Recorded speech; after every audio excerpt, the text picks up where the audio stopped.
Welcome to the GMBN Tech Show. Coming up this week, we've got fresh hoops. Mega paint. Let's go. Has mountain bike tech stalled in innovation? I mean, I guess we need to frame it a little bit first in terms of how stuff has evolved. And I think we've got to say that actually mountain biking has been really lucky in terms of how it's had this amazing innovation. I think some of that is because the UCI has mostly sort of like focused on road stuff and it's kept out of mountain biking, and that's meant that we've had, well, just this amazing journey of innovation. Like we've had better brakes, we've had better suspension technology, we've had better frame technology, and all of that, okay, it's a lot of it is race focused because racers want more lighter or possibly less lighter. Anyway, we'll skip over that kind of paradox. And they want better brakes, they want better suspension, but all of that racer drive has meant that, well, trail bikes are better for everyone who doesn't race. Yeah. Very good point. And I think where the UCI, they really like road racing. Yep. And we can have a discussion about whether that's a good thing or a bad thing at a separate time, or join in the comments down below. But what the UCI has done in road is they've controlled, well, the brakes. They weren't allowed disc brakes for ages, which, look, rim brakes are lovely in the right place, but they're not a high performance item. No. You can come at me in the comments, but a wet rim and even a really good brake pad is nothing compared to even an average disc brake. So they've throttled that. What else I thought? They're now controlling tube shapes and like all the little marginal error gains. They've got a rule about sock length. That's how much they care. That's a bit much. Oh, it is. It's ridiculous. So they're trying to control and control. And thankfully, in mountain biking, we've been essentially untethered.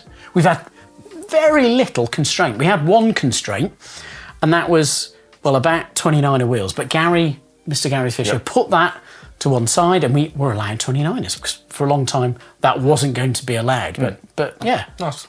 I think it's really good. Yeah, very good. But Maurice, have we just seen this sort of these mountainous leaps in tech just slow down a little bit? Ooh. So year to year, there aren't these massive jumps in a model jumping up travel size or angles. Even it's just subtle refinements. Even when you go from generation to generation on the bike, there's not some like massive quantum leap anymore. Interesting argument. I think I'm biased because I'm older, and I remember when V-brakes came out. It was like mid-year. So if you got a bike, well, midway through, you might have like a cantilever mount on the frame, but V-brakes, and that might come from the factory. And then if you're a rider, it was like an upgrade which you could bolt on, and it was like amazing to have V-brakes. They were that much better. But I think whilst it seems like innovation has slowed, I think it's because we're on the verge of really, really big stuff. Okay. Yeah, like, well, exciting stuff. Okay, so we've had electronics. Okay, first maybe in droppers, I want to say. And I'm going to say Magura because I think they were there first. Okay, Mavic had electronic road shifting. But yeah, that's moving into suspension, that's moving into drivetrain with transmission now from SRAM, and we've got Di2, well, the second, so is that Di4? Anyway, electronic drivetrain from Shimano. Yeah, we should mention we've got EMTPs as well, but we'll skip over that because we've got another channel all about that. But I think we've got more and more innovation coming, and we've got brands that weren't in mountain biking before entering the market, and I think that's exciting. So we've got like Amflow, Avinox coming in, we've got Stable Lead as well, just to name two. But then the really exciting stuff that I think we're just on the verge of is gearboxes and belt drives. Okay, so what you're saying, we're getting to the end of this chapter of 29ers and dangly bits on the back of bikes. Ooh. We're going to turn that page over and move on to this next era of bike, which by the sounds of it could look completely different. Well, I guess it's a bit like 29er. When it first came around, you couldn't have it. Well, I mean, you can argue you could squeeze them in some bikes, but it'd be a really small tyre. So you had to get a new bike, and that in itself was kind of like, well, challenging because you had to buy a whole new bike and you kind of had to really commit. And I have had some people in brands argue that 650B is like this sort of weird gateway where it was like, we're not quite sure about the full 29 thing because, you know, some people say it won't work for everybody. Yep. And agreed, I think in certain applications, full 29er doesn't work for everybody. Agreed. Yeah. But I think it works in a lot. I think that's why 26 has sort of melted away, is that 29 is better. So I think it could be something like that. But I'm really excited by the gearboxes and belt drives because, as you mentioned about the dangly thing on the back, it is, yes, we've had these amazing advances in what a rear derailleur can do in terms of the cogs it can shift and how it can shift them. But as you've said, it is a dangly bit on the back of the bike. Yeah. So, and there's only a finite amount of space you can fit cogs in, and I'm talking about like the cassettes themselves. well, There. So where do you go from 12 or 13 speed? Well, I think you don't need actually more than 12 or 13. I feel like that's a separate show. Yeah. There we go. But I think it's that thing of, you've got, 118 links. So you've got at least, let's say it's 120. Let's add 2 on just for my bad maths. So that's 240, that's 360, is that right? Moving parts. If you think of outer links, inner links and roller on a chain. Yep. Your maths is always better than mine. Yeah. It's always much quicker. But effectively, those are all moving.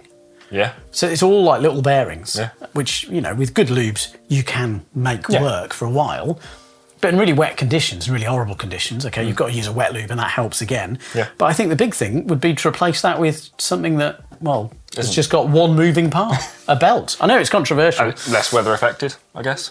Well, much less so. I mean, it's not without, it's that bigger leap, isn't it? So we've seen the incrementals. I think this is a bigger leap. And I guess we need to mention the 32 wheels. Yes.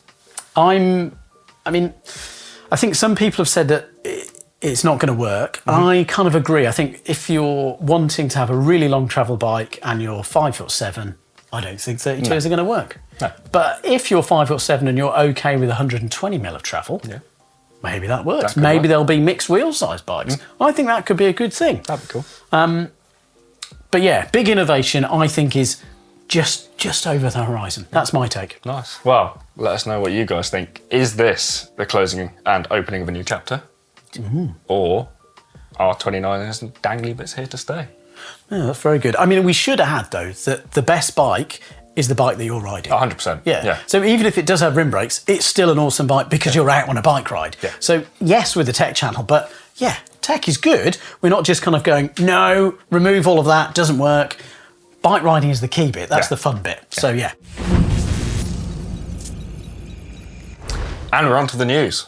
Great. Yes, and we're going to start with some really cool stuff from Reynolds. Oh, very good. Yes. So we've got the new 309 XC family of wheels. Ooh. So trio of wheels, basically built around the same new asymmetric rim profile. It's got optimized spoke angles, and they've incorporated the perfect amount of vertical compliance in the wheel.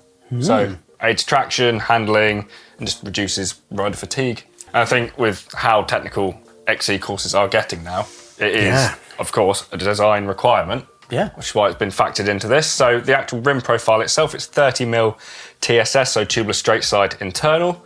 It's got 35.5mm outer, and then a 21mm depth. Ooh, okay, wide and shallow. Yeah, super compliant there. Like I was saying, it's shared across the 3 models in the 309 XC range. So you've got the TR309 XC, which has got the Reynolds Ringle SRX hub. Good. That starts at $1,499 or €1,608. Okay. In the middle, you've got the Black Label 309 XC Expert, which uses the Ringle Super Bubba X hub. And that is €1,899.99 or €2,106. And then at the top of the line, you've got the Black Label 309 XC Pro with the Industry 9 Solix hub. Ooh. Yes, very nice. That is very nice, yeah. So that's got the continuously phased engagement, so near enough, like no lag.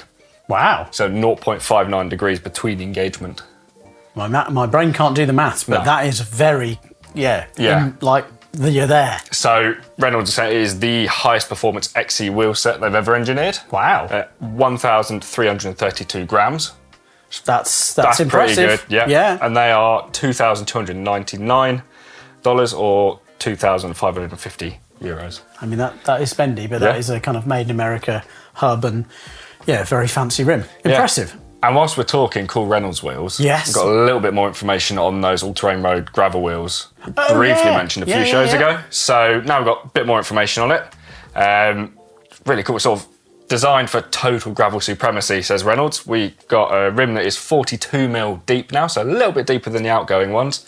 33.8mm wide externally, but paired with a tubeless straight side, so hookless, 25mm internal.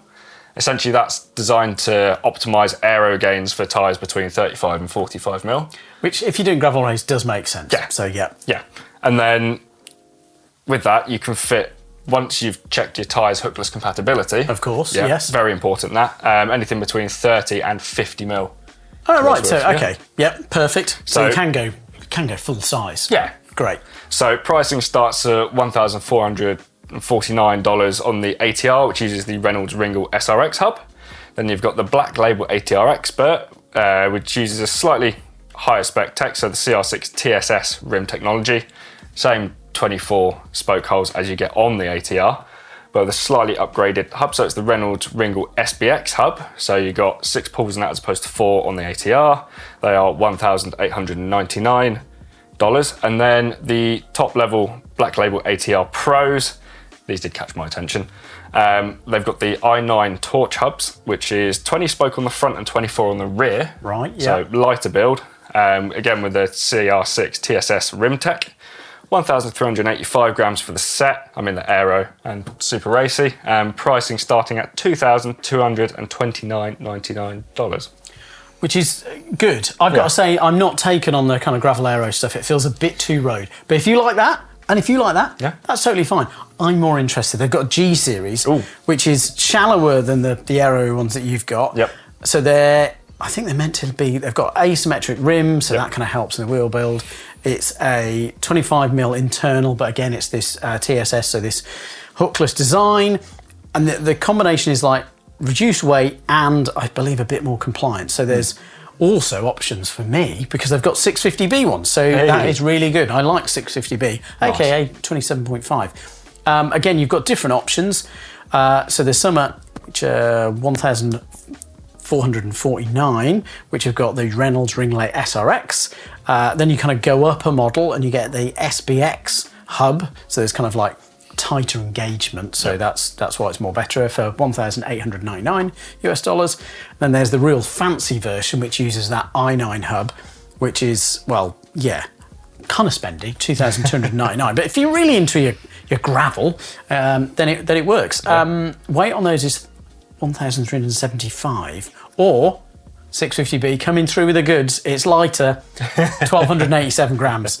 Interesting stuff. Okay, what else is in the news? So we've got a limited edition SRAM transmission group set, which looks phenomenal. So in 1987, SRAM launched with a then revolutionary grip shift. Yep. Basically born out the desire to give riders a better ride. Yeah. Which is cool. And it's something that sort of stayed true to this day. So they've done double tap, Your Mechs, AXS, Eagle, and now transmission mechs. Yeah. And systems.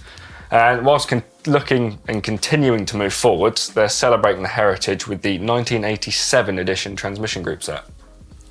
Which is effectively, is it their XXSL but fancied up? A little bit, yeah. So it's more than just a fancy finish on it. Oh, basically. more than that. Okay, yeah. well, right. Yeah. I was just thinking it was just a jazzy version. No, but there we go. So right. what they've done, they've managed to rework the cassette so it's 25 grams lighter than the XXSL. Right. Yeah. Okay, well, I mean, that's great. More lighter. You've got an aluminium spider-based power meter crank set, which is cool. Right. So not just kind of retro, no. You've got power and modern stuff in there too. So Great. available 170mm crank length because it's sort of what the majority of people run now. Controversial take. Controversial, yeah. Go in the comments. In the box as well, you get the 32 and 34 tooth chain ring with the tool to remove them on that threaded spider. Okay, yeah. Which is really cool. Yeah. Sorry, just thinking maybe we didn't need an extra chain ring standard, but we've got one now. Yeah, it's okay. And then the derailleur, it uses the XXSL body, but then with the rugged cage from the XX mech. Okay. Right, yeah. I think I've got there. Yep. So they've picked the best bits and made the best thing they could, which I think is really cool. So is this going to be rolling out? Everyone can get one? Unfortunately not. Oh. So being limited edition, there are only 1,987 of these group sets being made. See what they've done there. That's quite clever. Very clever. Okay. Pricing as well. Now, when I first saw this, I was like, oh, I need to have one. Okay. And then the price starts with a 3. And we're not talking 300, we're talking $3,399. £1,399, $3,499, or €3,799.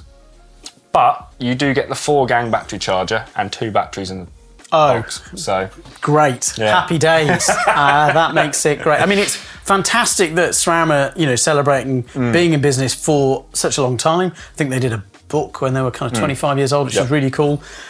If you like SRAM, I guess this is something to go for. And I forgot to mention the really cool bit. There's more coolness. Yes. So each Do you get a signature from somebody? You do. Thank so goodness. Each group says individually numbered, and that number is printed on the chain in Sam Day, so SRAM's founders' handwriting. Wow, okay. Well, I'd probably want a T-shirt and a swag bag. I'd want quite a lot. That is a lot of money. Yeah, I think let's go. Oh, okay, yes. Exposure, UK light brand. They've been making their lights, not quite since 1987, but pretty early on. I'd say kind of late 90s.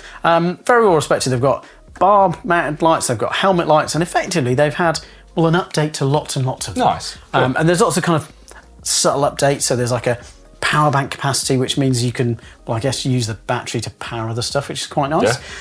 They've got thermal management, which sounds less exciting, but actually is really important because it means if it's a warm day, or it's a warm night, I should say, because obviously it's a light, you'll be using it at night, obviously.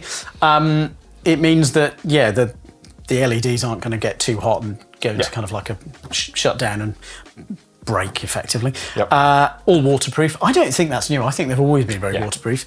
Machine body, which they're known for. Bar mount options. They've got the Race 19. I've got a Race from about, a long time ago. Oh my God, because mine has only got like 600 lumens. Now it's got 2,650 lumens. Price is about the same, so it's about £300, £295. Then you've got the 6,000 lumens 6-pack 15, which is £495. That's a lot of money for a light. There are 2 more in the range. They've got helmet lights, have always done well. They've got joystick, which I can't believe that's 1,200 lumens now. That's a lot. For around £200, there's more lights. I think the really exciting thing about this update is for a long time, you've had to have a specific little pluggy thing to charge it, I should say, which could be USB, but now it's USB-C type, which is great because that's really common and it's available everywhere. And if you're plugging in a computer or a phone, or if you're commuting, you can plug your light in too. I think that's great. Great stuff. We've got something unique here, and it's an extra, and I'm going to add it in just now. So, Laser make helmets. They're also part of Shimano, and they've got a new product called Velovox. And you might be kind of wondering, what the heck's Velovox? Well, I'll let you open that to have a look-see. Effectively, what we've got is... Now, initially, when you think about it, you might be like, there's no point for that. You have to slide the bottom bit out first. That will work too. Effectively, we've got communications device for cyclists. And you might go, well, I've got a phone and I've got earbuds. This is a bit cleverer than that because it fits on your helmet straps, and that means that it's kind of safer because you're not having to kind of not hear traffic. You can also play music, which is kind of cool. You can also enter a chat group exactly like that. Like a virtual lamb chop, if you like. So left side is for group communication, right side is music and playback and call control. It's also got integration with Shimano. So if you've got Di2, you can, I think, use the extra button to control it, which I think is really good. Developed by a company called Cardio, who are apparently a leader in wireless communication. And you can chat with 30 people. Now, initially you might be like, well, I'm not in big groups, but if you are leading groups, or you're on, say, a photo shoot in the middle of the woods, and you don't know where people are, with this, it means you can be. I think it's really quite smart. So there's also kind of music playback, so that's kind of good. There's phone integration, so if you're busy and you're on a work call, but you want to get a bike ride in, you can do. Wind, noise cancelling microphone features, that's also good. So you can, maybe do the kind of cheaty screen behind you and pretend you're in a meeting. Open ear, so again, it's so you can hear that bus, so it doesn't hit you. Pricing from £160 or euros or $185. Nice. I think that's quite fun. That's quite cool. Need to have a play with it, and we'll let you know how it is. Back to bike accessories. Let's talk finishing kit. Finishing kit. Wheels manufacturing. Yes. This is for single speed applications. Yeah. So it's a bit niche, but quite fun. I think that's valid. So if you've got a UDH, and way to sort of tension the chain, be that sliding dropouts or an eccentric BB or another system, you can now replace that unsightly rear mech hanger with this lovely non-derailleur derailleur hanger. Yeah, I think it's good. So effectively it's like a whole UDH assembly, which you need to put your axle in with the UDH design, but it doesn't have the dangly bit on. Nice. I mean, you could just get a normal UDH and chop it off, but there you go. Sweet. I guess we should say, are you a single speeder? Have you ever been tempted by the cult of one gear? Let us know in the comments. Zin Cycles. Yes. Yes, we've seen a 32-inch wheel bike. Yeah. Talking about that earlier. So Leonard Zinn, he's not new to creating clever solutions to tricky problems, often related to bike fit, so be it taller or shorter riders. So he's been building bikes for bigger riders for some time, and was early to the 29er wheel and full fat bikes before they came more mainstream. So now he's offering build options in 32. Yeah. Which is cool. It is interesting. I mean, he's done custom for a long time, but they're kind of production-y. Yep. Currently, 2XL, 3XL. Ah. But for riders that's 6 foot to 6'4" to 6'10". Yep. Oh, sorry, there's more sizes. Yep. So there's 4XL and 5XL. You think if you're making custom bikes for really tall people, you'd move on from, like, XL must be bigger. Yeah. Obviously not. Ignore me. It's not gone the other way, like extra small. But he does, I guess from 6'4" up to 7'4". Wow. Yeah. I didn't realise people could get that tall. Yeah. That's well, cool. when you're this short, everyone looks that tall. Ren in upside down fork. Cool. Yeah. Makes sense. Yeah. And I kind of checked. I was kind of like, I didn't realise that Ren with 32 compatible, but they are already. So that means we've got a fork already, we've got a tyre already, we've got some rims. It's the start of something bigger. Here we go. Yeah. Could be. Don't know. It's interesting. Let us know what you think. 32-inch wheels, winner or sinner? In the comments. And to round out the news, poll down below. Back from the dead again. Yeah. It feels like they're doing an auction of their museum bikes to fund starting the business up again. Yep. I'm a bit confused, to be honest, because I thought they'd gone bankrupt and they'd sold everything because they'd gone bankrupt. But that's potentially not the case. And just having a quick look, it's saying to finance the relaunch, the brand is opening up to investors with the minimum sort of input being €25,000. Oh, right. A piece. Okay, so if you've won the lottery recently, you could own a bit of the pole. Yeah, that'd be cool. There you go. That'd be fun. Nice. Very good. Quiz time. Oh, I love a quiz. Yes. So last week we said the dirty gravel word. Oh, God, Quite again. a lot. Shivers. No apologies there. What, I've been away for 2 weeks and we've gone on a gravel thing? Yeah. It's embargoed. We're GF on this channel now. So, Alex and I asked you what company made the first production gravel bike. And I thought I had the right answer and a lot of you guys did as well. So a lot of us were thinking Salsa with a Warbird in 2012. But then, Owen, you...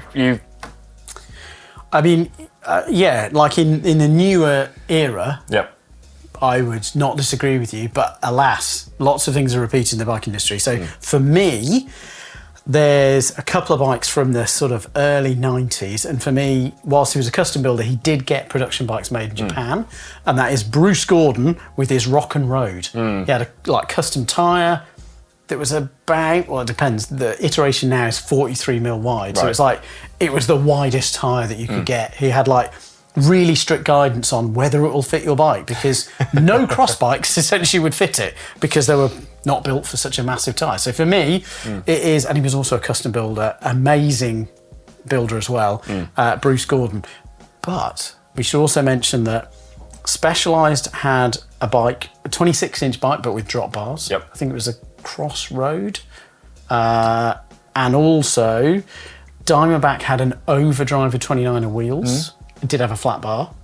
I think Bianchi also had a 29er as well. And also, we need to mention Surly. Because the cross-check, whilst it was like 1999, that predates the Warbird by a big chunk. And whilst you could argue, but that's a cross bike, which you can argue, it did allow for 41mm tyre clearance. Which there we go. Yes. Yeah. That's my take. Yep. Come at me in the comments. Right, I'm going to leave the question down to you this week. Okay, right, what do we talk about? Shivers, what was in the news? We had... Right, we can't do 32s because they're kind of new.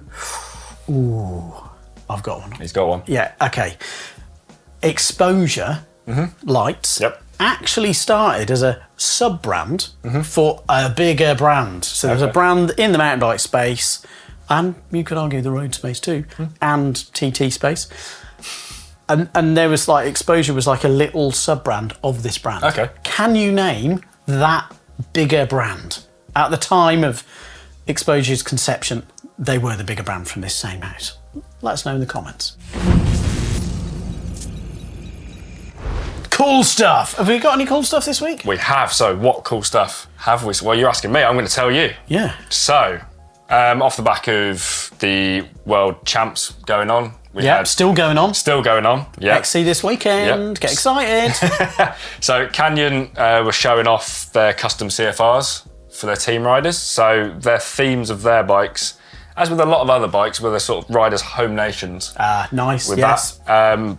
Personal favourite pick being Jenny Rissved's Lux World Cup CFR in the sort of Swedish blue and yellow. Yeah, no, very good. Very reminiscent of a shouty rally car from the 90s, I thought. Well, I mean, Scandi flick. Yeah. Like flicking into a turn. Yeah. I've picked up on Danger Holmes' Scottscale, technically a gravel bike. So just to add to the confusion of who owns gravel, like we talked about last week, it's not just a rapid, capable-looking build, but he's potentially rapid. I mean, we don't know. It's not going to move by itself. Well, he's using it as a bit of an interesting experiment. Okay. So he's got a set of tune hubs and then laced a rim into them that is 40mm wide. Oh, interesting. Which is, pretty wide, pretty gnarly for a sort of lighter XC stroke gravel build. Yeah. Which meant the 2.1-inch tyres he had fitted came up at 2.25. Which afforded him sort of the ability to run a lower pressure without sacrificing sidewall stability, which was cool. Yeah. So more grip, therefore, by having less pressure, more compliance, with ultimately nothing being sacrificed, and the tyre was sat in a more aero profile as well. Says Danger Home. I've got a lot of respect for Danger Home, but I think some of the tyre chat there may be tyre chat. That sounds a bit mean, but yeah, what we've had wide rims, and we've gone back to narrow rims for a reason. Well, let's have a battle about that in the comments. Mine's just very brief. It's Kate Courtney wins again. Hey. So we chatted to her in Nova Mesto. She'd already top 10'd on her Allied BC40. So really nice. XC, I mean, you could say down country with a different fork on. Nice bike. There you go. Very good. One in Leadville. And you're like, wow, that's pretty cool. She's gone from XC races, which are pretty different, to then winning Leadville, which is up really high altitude. It's a bonkers race. Some people are doing it on these monster cross weirdies. She's doing it on a proper bike with a flat bar. Great stuff. Now, she's only gone on one Marathon Worlds. Nice. On the same bike. There we go, with a flat bar. No weirdness. She didn't even need bar ends. To be fair, some of the shots looked insane in terms of she'd climbed for an hour and then she was like pushing over the summit. Climbing oh then my as well. God. It was nuts. Yeah, maybe I should do a marathon race. Yeah? Yeah, it looked like proper cool. Man biking. Yeah. Like over big mountains. Maybe I wouldn't make it. I'm not as fit as Rich. But anyway, very impressive. Liked it. Good work, Kate.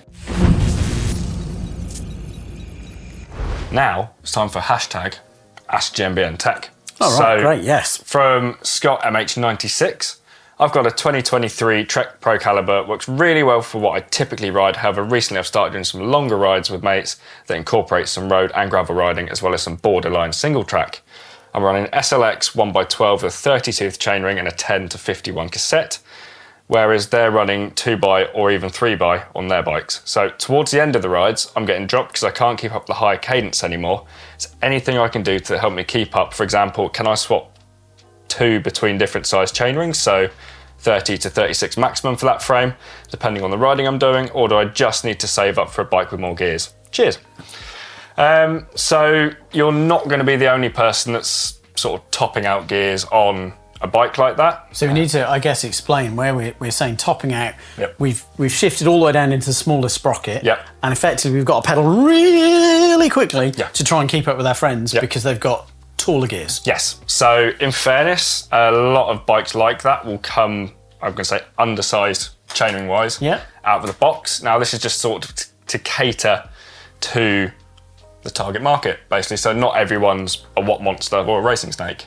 So and some people have got mountains. Yes, some actual mountains to ride up. So having that smaller gear just means people can get up there. And the one by drivetrain fitted to your bike not only keeps things simple, and with a 1051, you still get an amazing range. You do. You just got less increments in the middle than your mates do. Maybe not quite as much range as that triple your mate has, but with the Pro triple, we're talking about having a triple chain set or a double chain set. So opposed to having one ring at the front, we've got tiny little ring for climbing, a middly ring, which is effectively like the ring that you've got, and then an even bigger ring, which, if you're like me, when you had a bike with a triple, you never ever used. You just hit it into things because it was massive. Yeah. So glorified bash guide. For me, but a very expensive one. But but in your case, the Pro Cal you've got, it's strictly one by.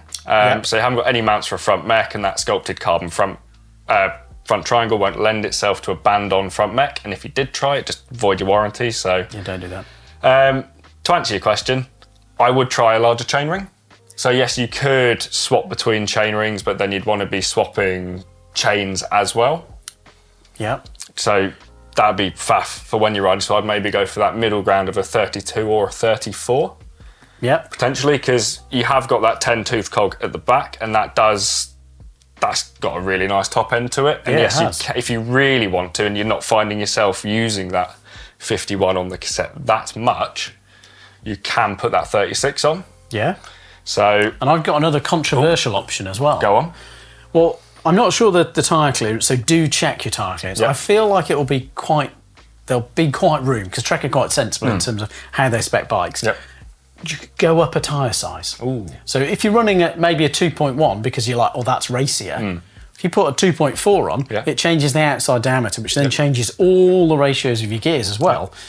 Technically, it's also going to roll quicker as well. So sticking on a bigger tyre, if you've got the tyre clearance, will help your gearing too. Or, I've just thought... Oh, excellent, yeah. E13, do a cassette that goes down to a 9 tooth on the back. That's true. Yeah, so you've got options. So chainring potentially first. I mean, well, tyre, if you want out your tyres. And fat tyres, whilst there is a lot of logic that, that's going to roll slower, they don't. Big fat tyres roll really quickly. Yeah. Then you could do your chainring. Yep. Or no, we've done chainring, we've done tyre, then you could go for the E13. Yeah. Yeah. I think it needs its own slidey... It needs a freehub body, maybe? I think it uses an XD freehub body. Oh, perfect. So if you're running the microspline one, you will need to change that out. Yep. So maybe as a last resort, start with the chainring, see how you go from there. Maybe then try your tyres. I think that frame takes up to a 2.4 from memory. There we go. So 2.4 will help. Bang on. And then, if you're still stuck, try the cassette. But no, you don't have to save up for a new bike, is the conclusion. Very good. Let us know how you get on, please. That'd be really good. And if you've got a burning question, use the hashtag AskGMBNTech, because we can answer it. And now we're on to your comments. So it sort of follows on from last week's tech show where we had GCN's Alex with us in your absence. I know, sometimes. Talking about who owns gravel. Right. So from Charles Stafford, 1564, no one owns gravel, but every mountain biker I know who's tried gravel thinks it's fun. It's a good way to get more miles in and spice up easier trails. Yeah. Yeah? Yeah. I mean, it is that simple. Plonko Bonko O will say, hashtag travel bike. Trail gravel bike. Hardtail flat bars, aero bars with a lightweight air fork. Oh, okay. So basically a cross-country hardtail. Yep. But with aero bars. Great for ultras. Yeah, okay. Cool.